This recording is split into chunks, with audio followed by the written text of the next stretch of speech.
6មុខសញ្ញាមិនល្អដែលអ្នកកំពុងតែធ្វើនៅពេលនេះហើយវានឹងធ្វើឲ្យអ្នកនៅថ្ងៃអនាគតសោកស្ដាយចំពោះវាជាមិនខាន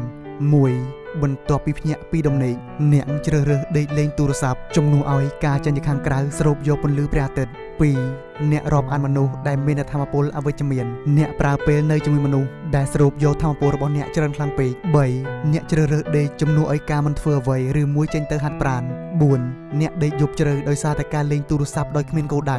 5អ្នកមិនព្យាយាមបរិភោគអាហារដើម្បីសុខភាពទាល់តែសោះ